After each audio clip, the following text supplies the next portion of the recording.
Hey everyone, Harris O'Malley from drnerdlove.com. Today I want to give you an important tip, possibly the most important tip of your dating life, one that will change almost everything for you. You need to stop being so nice, which I realize sounds a lot like I just said, alright, it's time to slam down 3 fingers of famous grouse and get on Twitter to go yell at people about Critical Role, #MollyLives. What I'm really saying is that many of you are killing your chances at love by being too nice or too much of a nice guy. And for the sake of clarity, I don't mean nice guys with a capital N, capital G, who think that if they collect enough friend tickets that they can then go and trade them in for blowjobs at the redemption counter. No, what I am talking about are guys who are just nice. They're not bad, they're not good, they're just nice. You know, what do you think about him?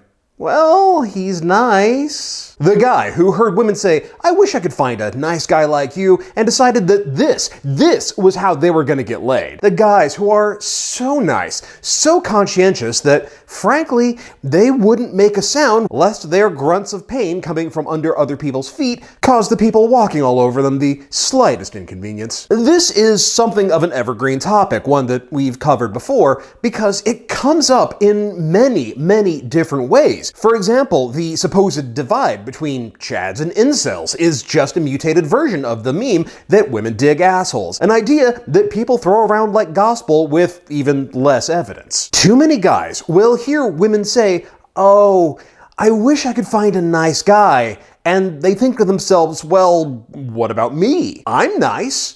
And then they watch her turn around and date someone that they assume is an asshole and wonder what it is that he has that they don't. Besides, you know, a girlfriend. That is actually the first mistake that a lot of guys make, because folks aren't hearing what women are actually saying when they say they want to meet someone nice. When women say they want someone nice, what they're looking for is kindness, warmth, empathy, and altruism. They want a relationship with stability and security. So far, so good. A lot of you are probably even saying, hey, I've got all that, why am I still single? And the answer is that what women are not saying is actually more important. Because whenever a woman says, oh, I wish I could find a nice guy, there's a silent, unspoken modifier. I wish I could find a nice guy who doesn't bore the off me. The problem is that a lot of guys who would describe themselves as nice, miss that part. Most of the time, when someone describes themselves as a nice guy, that's pretty much all they have going for them. They're pleasant enough, but that's it. They're about as inoffensive and unthreatening as a family hour sitcom on ABC. There's no thrill, no excitement, no challenge, because most of the time, they're pushovers. They don't have the drive or the confidence or the spine or the courage to be more than just blandly acceptable. They have no spice, no fire to them. They're about as exciting as a flat can of La Croix, the ghost of flavor and no fizz. And women want the fizz and the flavor. Also, yes, it's pronounced La Croix, don't at me. These guys end up coming across as wishy-washy people-pleasing pushovers because they don't want to cause offense or discomfort, and honestly, it can be really hard to respect them. Which is ultimately the problem. People, and women in particular, may like you well enough, but if they don't respect you, they aren't going to be attracted to you. Now, whenever I talk about this, I have to immediately qualify. The answer isn't to turn around, get a leather jacket, and start trying to figure out how to be an asshole to people and working on your negs. First of all, it's not going to work because mostly you end up looking like a chihuahua trying to pretend that it's a pit bull. But just as importantly is that trying to puff up, and be all dominant alpha isn't actually attractive to women. Guys who act super aggressive and dominant tend to turn women off, in no small part because women know that gorilla-minded bro who thinks he needs to be the AMOG wherever he goes is gonna try to use his dominating bullshit on her too. And not in a fun way. What women actually find appealing, and multiple studies have backed this up, is the intersection of assertiveness and kindness. There is nothing more likely to make women swoon than a strong man who's also gentle, or a tough man who's also sweet. And if you don't believe me, find the women in your life and show them this picture of the mountain being an adorable dog daddy to his tiny Pomeranian. Look at that thing. I am sorry. It is just so much floof. Now, this doesn't mean that you need to be a 7-foot tall slab of beef that's carved out of marble and abs in order to be strong. Strength doesn't mean muscle. It doesn't mean toughness. It doesn't mean being stoic or unemotional. It just means being willing to stand up for yourself and to do what needs to be done. You can be goofy and still be strong. You can be a dork and still be assertive. You can be goddamn terrified and still project confidence and self-assurance. If you want to find that core of assertiveness and confidence that women want alongside that kindness and warmth, then you need to make some changes to your behavior and your attitude. And the first change that you need to make is simply to learn to stand up for yourself and not let people walk all over you. This can be harder than it seems. A lot of nice guys have a hard time advocating for their own interests. In fact, fairly often they have a hard time doing anything for themselves, especially if it might inconvenience someone else. They're frequently the first to back down if someone else speaks up or shows even the slightest interest in something that they want too. I see this in the wild all the time, where guys will give up at the first sign of trouble or the first instance of someone giving them when most of the time you can actually power through and succeed by virtue of just not giving up. I used to be really bad about this. If I were talking to somebody that I was interested in and somebody else came in and started talking to them too, especially if they started talking over me or trying to squeeze me out, I'd give up and slink away with my tail between my legs. To be clear, this wasn't the person coming in to rescue their friend from an uncomfortable conversation. This was ditch the zero, get with the hero. And honestly, most of the time, it worked. I would fold like wet cardboard. I was so non-confrontational and so used to the idea that women would rather talk to somebody else that I'd give up as soon as a better option came around. And then to add insult to injury, later on, sometimes even years down the line, I'd find out that no, they were really into me, but I walked away. So it wasn't until years later, after I started my transformation, that I realized the power of not giving up, not giving in believing in myself enough to stick it out. The first time that I went out to practice pickup, I had 2 guys try to squeeze me out of the conversation I was having with a very attractive woman at the bar. And for the first time in my life, I didn't let them. I stayed in and I won, for lack of a better term. I didn't win by being quippy or having the devastating put down or reframing the interaction so it seemed like they were supplicating to me. I just ignored them as they tried to talk over me, and I kept going. The only time I ever acknowledged them at all was to say, hey, we'll get to you in a second. Don't be rude, bro. After their third attempt to interrupt me, they gave up and moved on. They realized I wasn't going to be intimidated or talked over, and they bailed. And then I got her number. Something as simple as not letting others talk over you and finishing what you were saying can be incredibly powerful. It says that you believe that you deserve to be heard and that you're not going to let somebody else intimidate you or shut you down just because they may be louder or more forceful. Don't get me wrong. This is not a license to be rude or for you to talk over other people or to dominate the conversation. All you're doing is establishing that you're not going to be pushed around or treated like you're unimportant or like what you have to say doesn't matter. And that's not something you want to just use in dating. You can use this in classes, in group conversations, whenever people try to interrupt you or just wreck your flow. The next thing that you need to change and that you need to practice is to start developing and maintaining strong boundaries. One of the reasons why nice guys get f***ed over is that they let people roll right over them. They get dragooned into doing things they don't want to do, pushed into taking on jobs or tasks that aren't their responsibility, or just generally let people make unreasonable demands of them and treat them like shit. One of the many problems of having no boundaries or weak boundaries is that toxic people will take advantage of them. If you feel like you don't have the right to speak up for yourself or to say no, you frequently find yourself in situations where you feel as though you are powerless to refuse. Even though it makes you miserable, now you're stuck in the position of having to eat a big plate of and tell them that it's steak. And it's not always a case of people being malicious or toxic assholes looking to take advantage of someone. Sometimes the people who are taking advantage of our weak boundaries are people we know, people we care about. Sometimes even friends and family can run rampant over us without meaning to or realizing it. They just got so used to us not putting up a fuss that it's treated as a given that we'll go along with it. Sometimes this sort of behavior looks like being pushed around and getting responsibilities dumped on you. Sometimes it looks like people busting your balls in ways that go beyond friendly ribbing and actually hurt you, and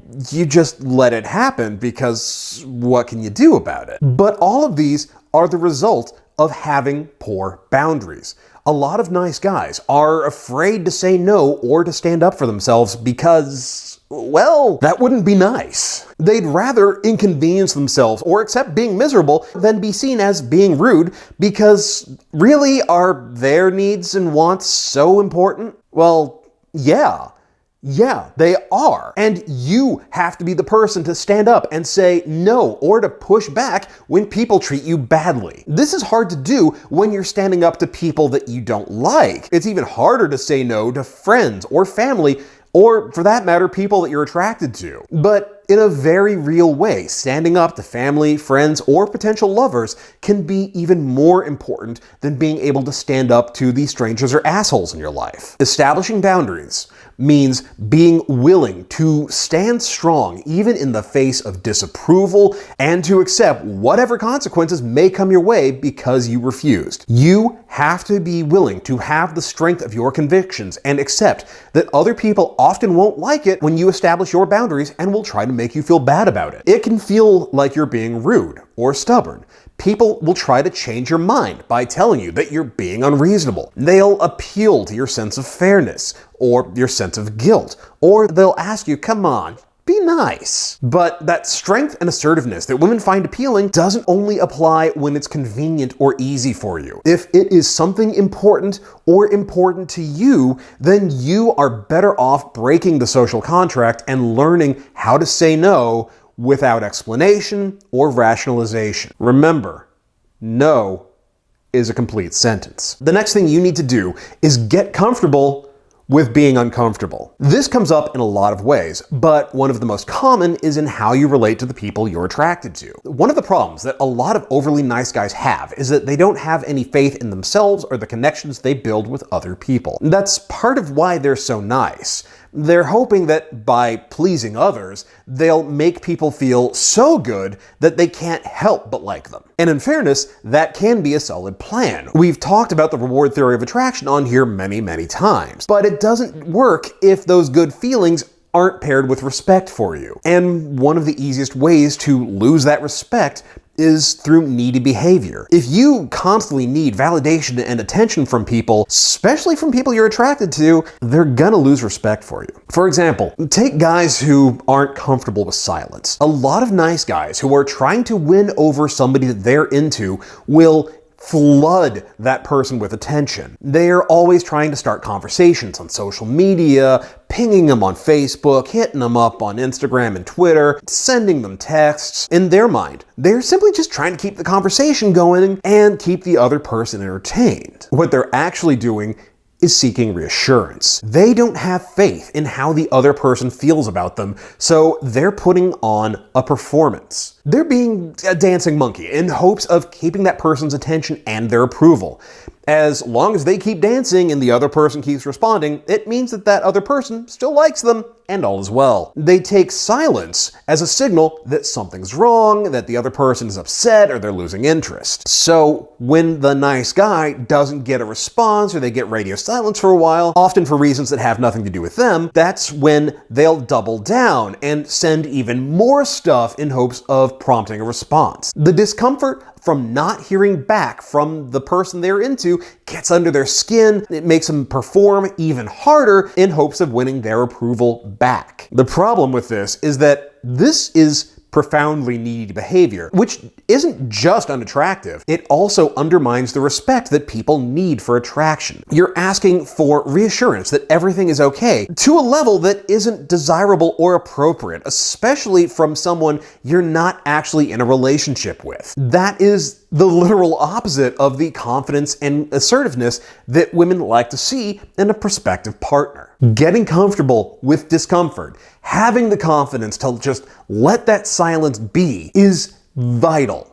It gives space to the person you're talking to. It shows them that you respect their time by not making constant demands on it. Just as importantly, it lets them know you are not someone who is always going to be looking to them for validation and reassurance. You're showing that you're fun to talk to and you have the confidence to just enjoy the silence as well. But speaking of being comfortable with discomfort, the final change that you want to make in order to stop being so nice and start being desirable is that you have to be willing to take risks. One of the things that I have seen over and over again in my career, I have seen it in the clients that I coach, in the questions that I get from my readers, even in the comments on these episodes, are people who never want to take a chance, not unless they're guaranteed to get a positive result from people. They believe their desire is an inconvenience to others. They see the people that they are attracted to as being out of their league and assume that so much as talking to them is going to be pointless because she is just too hot, too attractive, too popular, too high status, whatever. And I want you to notice very carefully that I said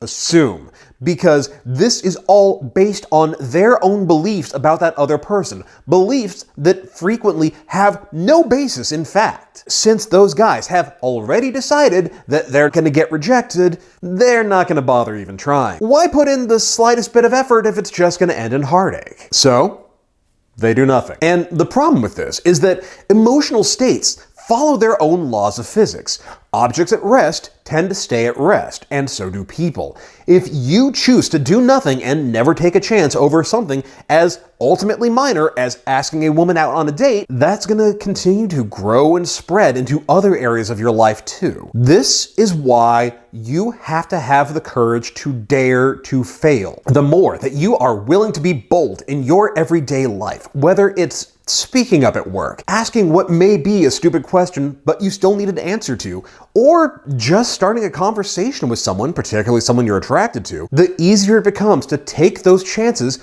when it feels like it matters. Like when you want to ask someone out on a date. You can't be passive in your own love life like so many nice guys are. You can't hope that other people are going to close the gap for you, do the work for you, or walk you through everything you need to do to win them over. Even the women who will approach you, and they do exist, aren't going to do all the work. They're going to want to see that you are willing to take the same risks they are, because trust me, those women are just as afraid of rejection as you are. They want to find someone who has that appealing combination of strength, assurance, kindness, and who can demonstrate it to them. And that combination comes in many, many different forms. You will need to find the one that works for you. Some people are looking for Ned Stark. Some people are looking for Barry Allen. Some are looking for Cisco Ramon. These are all different and all valid ways of being more than just a nice guy. If you want to be the kind of guy that women love, then don't try to be the alpha guy. Don't try to be the nice guy. Just be the good guy. Thanks for watching my video. So, you've heard from me, now I want to hear from you. Gentlemen, what are some of the ways that you have found to stop being nice and start being good? Share your tips and techniques in the comments below. I can't wait to read it. I know everybody else watching this can't wait to read it either. Meanwhile, when you've met that special someone and you got her number, do you know that you have what it takes to turn that number into a date? If you're not sure, or you just want a little help, then you need to check out my newest book, I Got Her Number, Now What? This takes the anxiety out of texting. It teaches you exactly what to text someone and when to text it in order to make sure that they are going to be eager to hear from you and they're going to want to see you as soon as possible. Links to buy it are in the show notes, so go check it out. And if you do check it out, or any of my other books for that matter, do me a huge favor. Be sure to rate and review it on Amazon and Goodreads. It is a huge, huge help. If you're digging the series, you know what to do. Hit that thumbs up, let me know, share it with all your friends. Like, share, subscribe, ring the bell, yakety schmackety, yada yada yada. We do this every time. You know how this works. But if you are really enjoying these videos, and I mean really enjoying them, if you feel like you're getting a lot out of it, you're finding that the series is really helping you, and you want to help support the channel, and in the process, help fund some amazing new projects, then consider becoming a patron at patreon.com/drnerdlove. Even $1 is a huge help. It helps cover the hosting, the equipment costs, it keeps the lights on, literally, and like I'm always saying, I can't do this without the help of my patrons, so whether you've just joined or you've been a patron from the very beginning, thank you. Thank you so very much. Meanwhile, follow me on Twitter at @DrNerdLove. Join the Facebook page at facebook.com/DrNerdLove. And while you're there, join the Dr. Nerdlove Facebook discussion group as well. Especially because I'm going to start doing some live events there and you don't want to miss out. And as always, hit that logo to subscribe, check out my other videos, and I will see you here next time with more about love, sex, and dating. Later.